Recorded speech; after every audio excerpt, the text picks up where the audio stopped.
any British athlete will tell you that the crowd were insane. Will zap every last bit of energy out of me. Oh, just honestly, it was one of the best days of my life. It's too early to stop, so what's next? I want to prove that I didn't fluke any of it. I'd sacrificed so much time with my little boy. Don't be put off by what other people think. I wanted to prove that I was good enough. So what are the plans for Paris 2024? For me, it's going to be another comeback. Ladies and gentlemen, welcome back to the DaneMellowsTalks podcast. Today we've got a very, very, very special guest. So with 6 Olympic medals in cycling, she became the first British woman to win gold at 3 consecutive Olympic Games, making her the most successful female British athlete in Olympic history.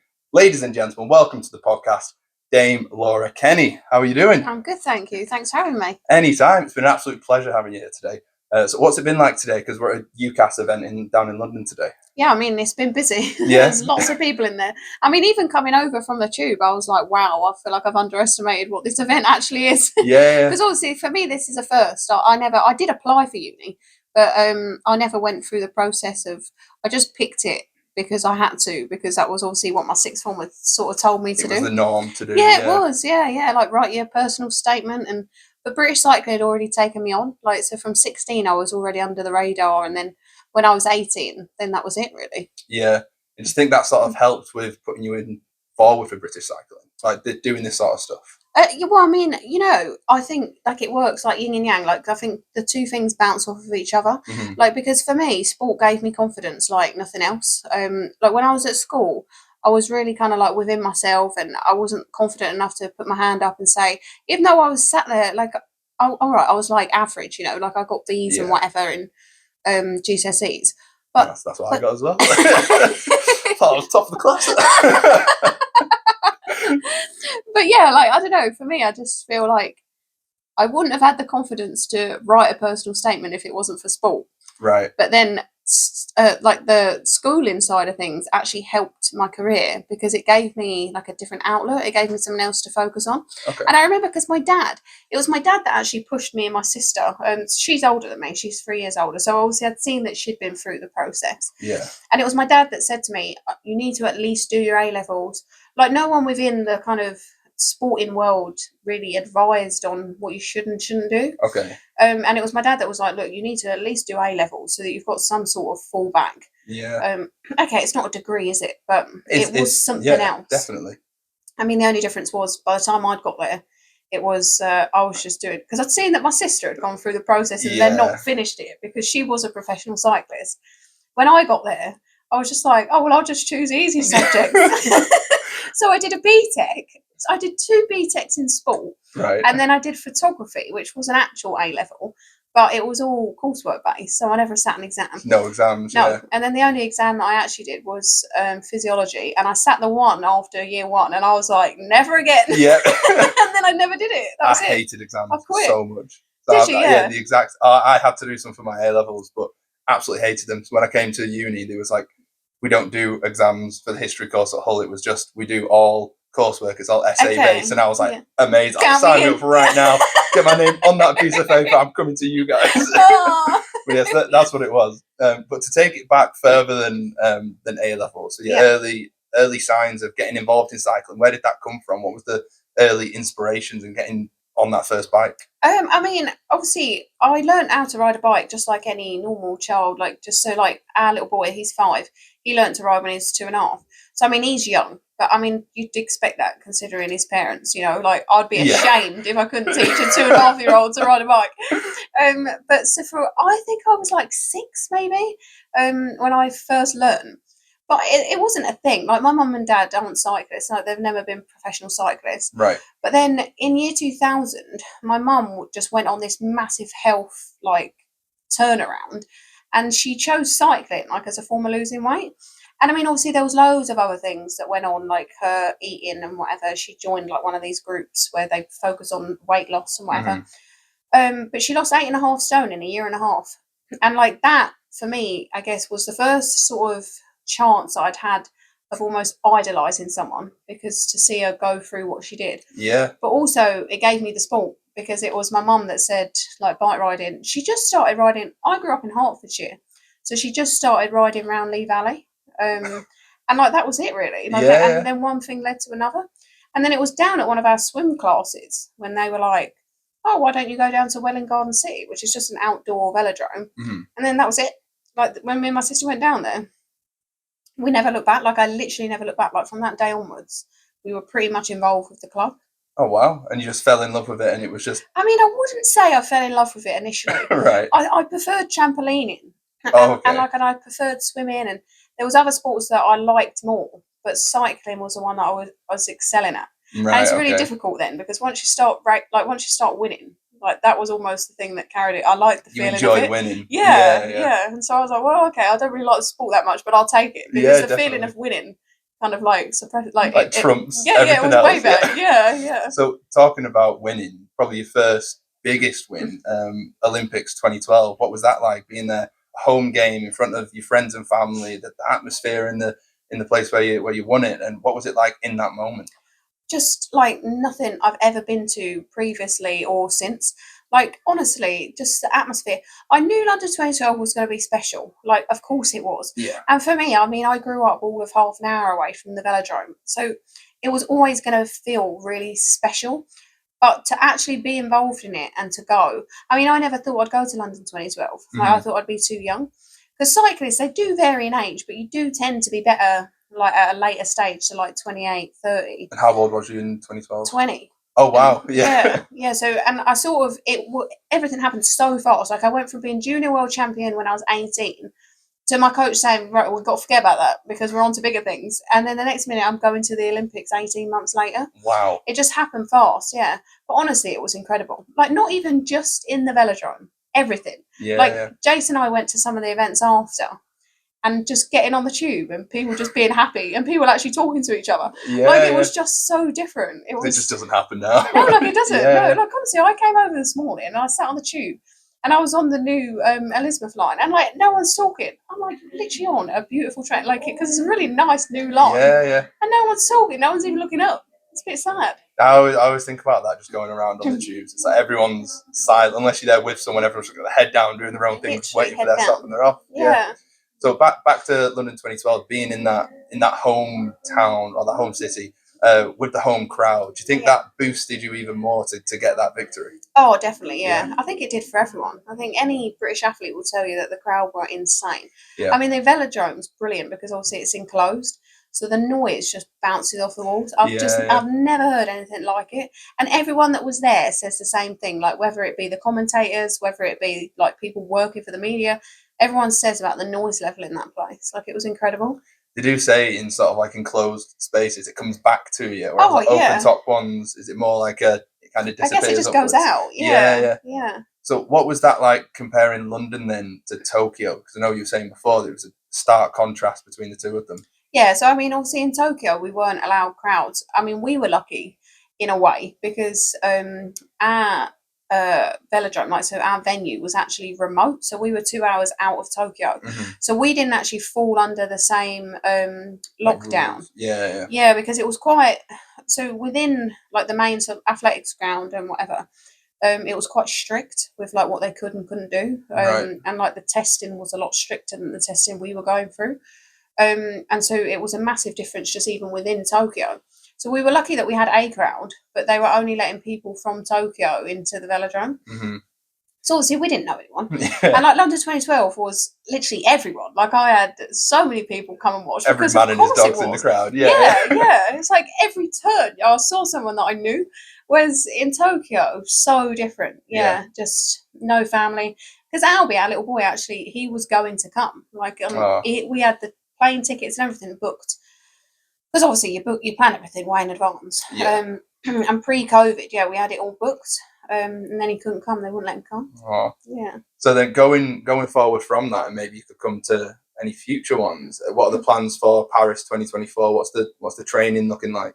Well, I mean, obviously for me, it's going to be another comeback because our next little boy is due in July. Yeah. And so then I'll have a year before Paris. I mean, I think it's going to be a tough turnaround. But I'm just sort of hoping that my body's been through it once, so it can do it again, maybe. Yeah, muscle memory. Yeah. I mean, everyone says about muscle memory, right? But I'm hoping for like sleep memory. I'm hoping for like, like he literally will zap every last bit of energy out of me. And I'm hoping that I'm just used to that now. So it's fine. How hard can it be? Well, wasn't there something? I think I read something where was it the night before one of the Olympic Games? You used to starting at the end of the race. They put you on at the start or something. Yeah. What was that like transition, like moving at the very last minute? Well, actually, yeah, I'm just thinking because I won't actually have any qualifying points. I mean, it was actually the Commonwealth Games, right? So not because you're ranked, right? So you're ranked where you are basically in the world. But come commies, I didn't have any points, so I was ranked last. So they just stuck me at the back. I mean, it's actually quite terrifying getting up to the top as well. Like, and I mean, I'm used to it, right? But even then, because this time as well, the Commonwealth Games were in London for us, weren't they? Even trying to get up to the top again in front of a home crowd was kind of terrifying. Yeah. But that'll be the same again. Like, so I'll be ranked last because obviously I've had a year off. So yeah, it'll be going back through that whole process all over again. Where do you prefer starting in it? No, or is there not really a preference? At the front? I mean, it's a group race, so it don't really matter in a way because you all roll off. It's nice to be on the front, like you're in control. So, what's it like having 6 Olympic medals, 5 gold medals, with Jason as well? What's that like, being the most successful and decorated female Brit in Olympic history? I mean, you don't really think about it because I guess for me, another day in the office. Well, because obviously we see it as Olympics, like rather than a collective. I guess you don't really think about it until someone tells you. I mean, I didn't know. It's funny though, right? Because I always think the media love like a headline, and so like they love saying you're the first whatever. Because like I was reading one the other day that said, I think it was Helen Glover maybe, or someone can be the first mum to win a medal with multiple children. And I'm like, how far deep are we going here? Am I the first blonde to win it? You know what I mean? How much of this is fitting on a trophy is what it is.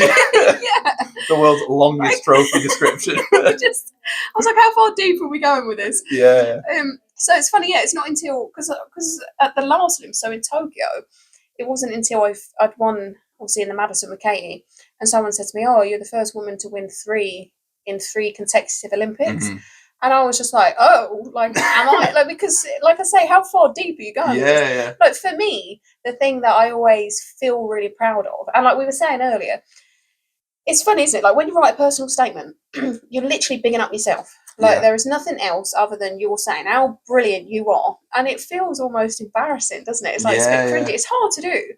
And when people say to me about, oh, United and whatever, and it's like, oh no, and I want to be like, yeah, I'm really proud, but again, it's the same. Like, it makes me feel a bit like, oh, I know, sorry. You try and like play it down a bit, and it's like, it's only knighthood, you know. Yeah, but when really, I remember getting the letter, and I remember being super excited.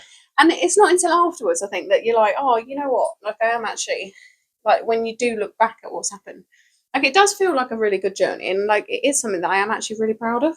What was it like getting that knighthood and going? Oh, just honestly, it was one of the best days of my life. Really? Yeah. I mean, I like the Royals, okay? And rightly or wrongly, like, I know there's been stuff that's not been great, whatever.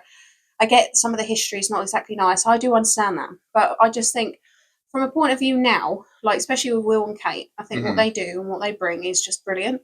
And when I got the email, because it was email because of COVID times, because our other 2 were letters that came through. Okay. And so this was an email. And to be fair, Jason and I actually forgot to reply. Oh, really? Yes. And we got this really ghosting posh the Royals lady ring us. Yeah. And because basically it goes through a funny process. I mean, I obviously don't know the whole what goes on behind the scenes. All I know is the Prime Minister gets a list first, and then it goes to the Queen to get okayed. And this lady rings really posh and it's like, you and Jason haven't actually said whether you want to accept these or not, because you don't have to. Like, I know people who have said no. Like, I'm not. I don't want to get into this, and they've said no. And so she was like, obviously you need to accept it. And she was like, because it's going to the Prime Minister tomorrow. You know, we're like, oh my goodness. I completely forgot. But to be honest, I didn't even really know you had to accept. I just sort of thought it was a given. Like, like, you're sending this down. Yeah, definitely. So that was a bit awkward. But honestly, it was brilliant. Like, and they did a couple of things that were special for us in terms of, so the whole thing had kind of changed. So normally you're kind of on a conveyor belt, and like, you walk in, you get yours, and then you go and sit down, right? And it works like that. And then you end up all lined up like a school assembly. But then because of COVID, they'd done it a lot more like small, and they were just getting one person in a room at a time. So Right. it's a shorter process because obviously you're not sitting there watching everyone. But what they said was if I went through first, I could actually stay in the room and then watch Jace come through. Oh, Yeah, so it was just really special. Like it was just a really nice day. yeah, because everyone getting it at that time, if they are going together with partners or anything, they're not going to be able to see. I just watch anyone else. It was nice that you Yeah, got to watch yeah. Jason. So they let me stay. Oh, Yeah, very which is nice. nice. Yeah. So including becoming Dane, all your accomplishments that you've had from start to finish, how do you find the motivation to carry on doing that? Is it like a bit of a prize fighter mindset? Where it's like, well, what's the next target? What's the next goal to achieve? Yeah, I mean, I think everything has come with like a different motivation behind it. Mm-hmm. So, like, obviously, 2012 was my first Olympics, and to be honest, win or lose, it didn't matter for me there. Yeah. Like, as much as yes, like I was going in as double world champion. So, the two Olympic events that I was going to race, I was world champion at the time. Mm-hmm. So, yeah, there was a bit of pressure. But I mean, everyone thought I fluked that anyways. So Right. it didn't really make a difference because I was just like, all right, if I fluked it, I fluked it. If I didn't, I'm at the Olympics. we're going to see. Yeah. So it didn't really matter. And then obviously, like I won, and it then became a bit of. I guess I had like 2 years of being like, well, what next? Because for me, winning the Olympics was the ultimate, and Right. but I always thought that would come at the end of your career. Not many people get it and then keep going. Like just keep saying, oh, well, I'll just try another one. Yeah. So it just all happened really fast, and then I was just like, well, it's too early. I'm not going to retire. Yeah. Like it's too early to stop. So what's next? And then it became like a real obsession for me to prove that I didn't just do it once, like I wasn't just a one-hit wonder. Mm-hmm. Because there's not many athletes who have gone and won the same events again. Like, and again. Yeah. And so I was just like, well, I want to prove that I didn't fluke any of it. I want to prove that I can be one of the greats. Like, because that's what I was about to say earlier, actually. Like, one of the biggest achievements for me is actually I'm third in the all-time Olympian list. Right. And for me, like, I used to look back at things like that, you know, as a kid. When you're learning, like they'll say, oh, can you history of the Olympic history, GB Olympic history. And like you'd look down the list, and now I'm third on that. Yeah, and so like right for me, yeah, like that makes me feel really proud. And so yeah, I wanted to prove that I was good enough to be amongst that list. But then between that one, which was obviously Rio and Tokyo, we had Albi. And all of a sudden everything changed for me. Like it wasn't so much motivation to go and win. It was motivation so that all the sacrifices I'd made with Albi were worth it. And it's a really funny and like fine line, I think, that I was treading in a way, because I don't think, looking back, I don't think I'd have been satisfied that all the sacrifices were worth it if I hadn't have won. Like, and it's like a real funny balance. Just for me, I just felt like I'd sacrificed so much time with my little boy. Yeah. And like, I'd say less so than I know some people have as well. Like, Albie literally travelled around with me, but it still seemed like a sacrifice to me. Like, every time I'd go out for like a 3-hour ride, I was away from him. So I was sacrificing time with him. And this is within like the first 6 months of his life. And so, yeah, it was always about making sure it was worth that, like at the end goal. I'm sure the gold medal kind of. Yeah, I mean, it was. Yeah, like it definitely was. But I think, you know, if that hadn't have happened, I don't know how I'd feel about it. Yeah. Because it's funny, because it is ultimately a little person, you know what I mean? All that time put into it, the early years of his life as well. Yeah, which I think are the most important years, personally, of a person's life. I mean, you were still there for him a lot of the time. It was just like you say, you still made them sacrifices from it to get to where you've got to. Yeah, I mean, honestly, I would say, like, when Jason and I said about having a baby, I always said, I'm not going to be one of these people that just fobs him off. Like, I don't want him to be looked after by someone else all the time. And so it really was, I mean, to be honest, sometimes a bit stupid, because it was just the training hours. So like I'd come home and my mum would be like, see ya. And I'm like top to toe still in kit, like, right now what? Because I haven't had a shower, I haven't eaten. But that was the stall that we sort of set, that it was, you are only here when we are training. Yeah. Every other time I'm having him, like he's mine to look after. Though. Yeah, I mean, I think it made it a lot more stressful and a lot harder than maybe it could have been, but it's definitely an impressive work-life balance going for you there. And I know a lot of people strive to get that, to try and try and get to what they want to do and achieve their dreams like the way that you have. Do you have any advice to people trying to do that? Any just general steps that they can take to get to like a level of success like yourself? Yeah, I mean, I'd say planning for me has always been key. Like Jason and I are carnage, but we're like organised carnage. Organised carnage. Yeah. Like, okay, some things will be a bit last minute, and like our mums both know that we are a bit last minute. I mean, I literally had to message my mum this morning to be like, "Can you pick Albie up at school because Jason can't?" And obviously, I'm not there. And coming on the podcast. You're just like, okay, but they know that.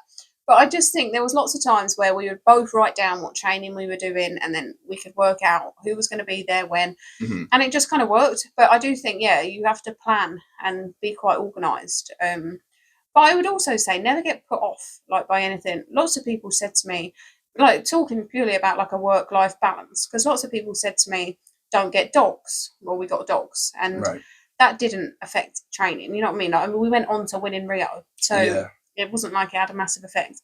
And then having a baby at the time seemed insane. Like, there hadn't been many people that had done it. Certainly hadn't been anyone that had done it successfully. Like, not to the level, obviously, that I was striving for. And so I just think, don't be put off by what other people think. Because ultimately, there's got to be a first. You know what I mean? There's got to be a first for things. And I think now that that proves that there's been enough people that, I mean, not saying like to have it all. I hate that saying, because loads of people say that to me. Oh, you've got it all, and it's like, you literally don't see me at home. Like, you don't know what it's like at home. Like, it may look like it's all, but it's hard. But it's also not forgetting that okay, if you are gonna try and get this perfect balance, it can be a juggle and it can be hard at times, but honestly, it's totally worth it. I really like that, what you said about there's got to be someone to do it first. And I know, taking a bit of a turn now, last year when I interviewed Beth Shriver, I actually became the first ever Olympic champion of rock, paper, scissors. Oh, okay. So I'm willing now to put my title on the line in an Olympic gold medal standard game of rock, paper, scissors. If you're up for the challenge. I'm up for the challenge. Okay, right. So we're going to go 1, 2, 3, shoot. Okay. Are you ready? Okay, I think so, yeah. Rock, paper, scissors. Okay. Olympic championship. Okay. Ready?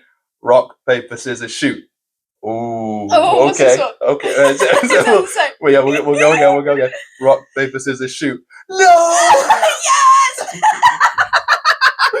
No. The one thing I had. You've taken it. Now you've got it all. Now you have a good game of rock, paper, scissors. A very good game. But okay, so we'll jump onto another game, because I like to play a few games to close off the podcast, and then we've got one closing tradition afterwards. We're going to play a game of this or that. Now, some of these are very random. Some of them are related to yourself and cycling in the Olympics. So we want the answers as quick as possible to get the truth. Okay, so are you ready? Yes, I think so. So, Laura Kenny, a game of this or that. You ready? Cats or dogs? Dogs. Summer or winter? Summer. Book or a movie? Movie. A beach holiday or an exploring holiday? Beach. North or south? North. Walking or cycling? Cycling. London, Rio or Tokyo? London. Team races or solo races? Team races. Laura Kenny or Jason Kenny? Jason Kenny. Aww. That's a nice one. That's a nice answer. It'd be a bit weird, wouldn't it? I mean, I won't put big of myself up, but that's a bit far. Get lost, Jason. No, very nice. So, like I said, the closing tradition on this podcast is that the previous guest asks the next guest a question. Oh, okay. So the last guest I had on was Kofi Smiles, who's the BBC Humberside breakfast host. Okay. And he said to you, he set the scene, he said, you've had an amazing Saturday night, gone out with your mates, but you're paying for it Sunday morning. Okay. So it's a hungover Sunday. He wants to know what you're eating, what you're drinking, and what you've got on TV, or like a film or something. What are the three that you're going for? I mean, it would be an absolute disaster, because obviously Albie would have me up at 6 a.m. Yeah. So I'd be feeling pretty rough. I did think that when I was like, oh yeah, you're coming on next. So, we'll go for it. I'll be eating a cooked breakfast, because you need a bit of starch, don't you, in your stomach? Definitely. And I'd have EastEnders on the telly. Yeah, although I probably wouldn't, let's face it, would have Sonic on the telly. Yeah. Because it's the only thing Albie will sit there. Yeah. And what about drinking? Well, water. Yeah. Because I'll be feeling rough as anything. Fair enough. I said I'd have a scrambled egg or some form of eggs. They always seem to help me. I have a vitamin C tablet in a drink. Nice. Okay, that's very Jason style. That. Is it? Yeah. Well, got the same amount of gold medals and stuff. It's in the vitamin C. Same In there, yeah. But don't know what I'd have on the TV or anything like that. But so, have you got a question for the next guest as well? Okay. Absolutely anything. Hang on, let me think of one. I must be able to think of one. Would you rather ride a bike with Sir Bradley Wiggins or run a marathon with Sir Mo Farah? That is a great question. That's good, isn't it? I think I'd have to go for the bike, just because I back myself on a bike more than I do on my legs. Have you ever tried to run a marathon? What's the furthest you've run? Like 5k. Yeah, 10k is my limit. I can't run any further than 10. Me and my brother did a 21k between us for charity. So we both ran, what that'd be like 10 and a half each, but we split that up through the day. Right. Okay. But so my most in one stint was 5k. Yeah. Okay. Yeah. But yeah, on a bike I can back myself. I could give myself a tiny bit of a rest if it's distance. I guess I don't know. No, yeah, I reckon. Would you go for riding? You can go all day. Yeah, I'd obviously go bike riding. Yeah. Well, I didn't know if you'd want to take a different turn with it. Mo Farah then. Yeah, true. Yeah, and I've met Brad loads. Yeah, maybe I would go Mo. Although I've met Mo as well. My thought process is, if I'm running next to him, there's no words coming out of my mouth. I cannot have a chat. Are you enjoying it? I say that on the side of the I say that like he'll be next to me. He'll be gone. I will not see him. Aww. So good luck, and he's gone there. But yeah, thank you very much for coming on the podcast. It's been a pleasure having you on. Oh, you're welcome. Thanks for having me. Amazing.